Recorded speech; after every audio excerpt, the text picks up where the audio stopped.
नमस्कार, मी मेघनाज किचनमध्ये तुमचं स्वागत आहे।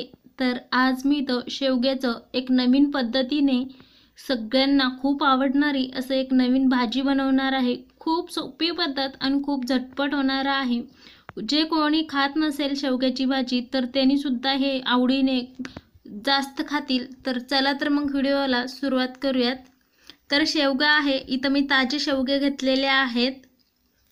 तर 2 शेवगे आहेत, त्यामध्ये मी असं 4 तुकडे त्याच्या इथं करून घेतलेले आहेत। तर हे शेवगा आपल्याला पहिलं असं कट करून घ्यायचे आहेत।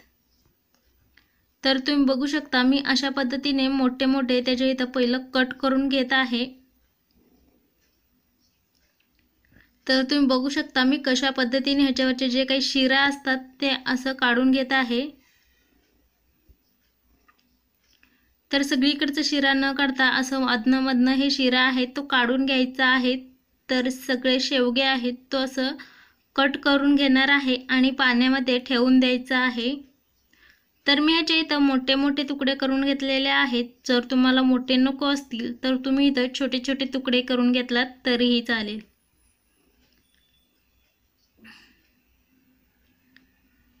तर तुम्ही बघू शकता मी अशा पद्धतीने सगळे शेवगे आहेत तो असं कट करून घेतलेला आहे।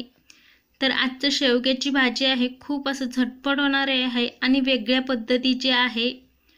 तर सगळे मी इथं कट करून एका पाण्यामध्ये ठेवून दिलेला आहे।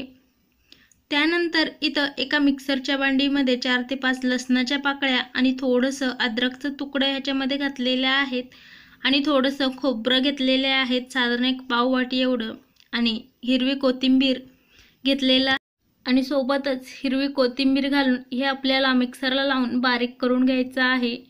तर पहिलं असं सुकं हे खोबरं आहे सगळं आहे तो मिक्सरला लावून बारीक करून घेतलं आणि त्यानंतर इथं एका कढईमध्ये तेल गरम होण्यासाठी ठेवून दिलेलं आहे। तर तेल गरम झाल्यावरती याच्यामध्ये जिरा व मोहरी याच्यामध्ये घालून घ्यायचा आहे आणि सोबतच कढीपत्ता असेल तर कढीपत्ता याच्यामध्ये घालायचा आहे आणि एक कांदा आहे तो मी इथं बारीक असं कट करून घेतलेला आहे। तर तो कांदा आपल्याला 2 ते 3 मिनिटं छान असं रंगांवरती भाजेपर्यंत असंच आपल्याला हलवत राहायचं आहे। तर कांदा इथं छान परतवून झालेला आहे। तर आता आपण जे वाटण तयार केलेलं होतं तर ते वाटण आता ह्याच्यामध्ये घालून एक 2 ते 3 मिनिटं आपल्याला असं शिजवून घ्यायचं आहे। त्यानंतर थोडंसं हळद, थोडंसं लाल तिखट, थोडंसं काळं तिखट मी ह्याच्यामध्ये घातलेलं आहे आणि सोबतच ह्याच्यामध्ये गरम मसाला ह्याच्यामध्ये घातलेला आहे। तर सगळे मसाला एकदा छान असं हलवून घ्यायचं आहे आणि बघू शकता मसाल्याला तेल सुटेपर्यंत मी असंच ह्याला परतवून घेतलं आणि त्यानंतर जे आपण कट करून ठेवलेलं होतं तर ते सगळे शेवगे आहेत तो ह्याच्यामध्ये घालायचे आहेत आणि त्यानंतर मी इथं भाजलेले शेंगदाणे असं मिक्सरला लावून बारीक करून घेतलेलं आहे तर ते घालायचं आणि सोबतच चवीपुरतं मीठ घालायचं आणि एकदा छान असं हलवून घ्यायचं आहे। तर गॅस इथं बारीकच ठेवायचं आणि सगळं मसाला आहे तो शेवगा आहे तो परतवून घेतलं आणि त्यानंतर ह्याच्यामध्ये मी थोडंसं तर तूर डाळ आहे मी असं एक अर्धा तास एवढं भिजत ठेवलेलं होतं तर ते तूर डाळ इथं घालून घ्यायचं आहे। तर तुम्ही तुमच्या आवडीप्रमाणे तूर डाळ किंवा मूग डाळ काहीही घालू शकता। तर मी इथं तूर डाळ घातलेला आहे, साधारण एक पाव वाटी एवढंच मी इथं तूर डाळ आहे तो भिजत ठेवलेलं होतं तर तेवढंच इथं घातलेलं आहे। तर गॅस मोठं ठेवून असं उकळी काढून घ्यायचं आहे।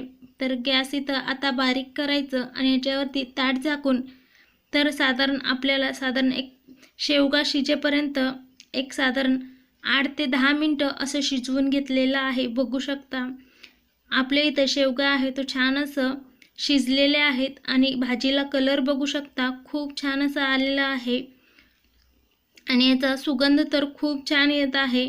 शेवग्याचा तर सुगंध खूपच छान येत आहे। तर इथं आपलं शेवग्याची भाजी बनवून तयार झालेला आहे। तर बघू शकता हाताने मी असं काढून घेत आहे तर शेवगा आपलं इथं शिजलेला आहे। तर खूप छान आणि झटपट तयार होणारं शेवग्याची भाजी तुम्ही सुद्धा नक्की करा। तर तुम्ही सुद्धा अशा पद्धतीने नक्की करा आणि हे तुम्ही कशासोबतही खाऊ शकता। चपातीसोबत, भाकरीसोबत किंवा भातासोबत कशासोबतही खाऊ शकता. खूप छान लागतं. तर आता इथं गॅस आहे तो बंद करायचं आणि त्यानंतर ह्याच्यामध्ये मी मीठ आहे तो घालून घेतलेला आहे. मीठ तुम्ही तुमच्या आवडीप्रमाणे किंवा चवीप्रमाणे मीठ ह्याच्यामध्ये घालायचं आहे. तर आता गॅस बंद करायचं आणि हे एका प्लेटमध्ये काढून घ्यायचं आहे. तर हे भाजीचा कलर बघू शकता, खूप छान असं दिसत आहे. तर तुम्ही सुद्धा घरात एकदा नक्की करा आणि सगळ्यांना खूप आवडेल. तर व्हिडिओ आवडला असेल तर लाईक, शेअर, सबस्क्राईब करा. पुन्हा भेटूया पुढच्या व्हिडिओमध्ये.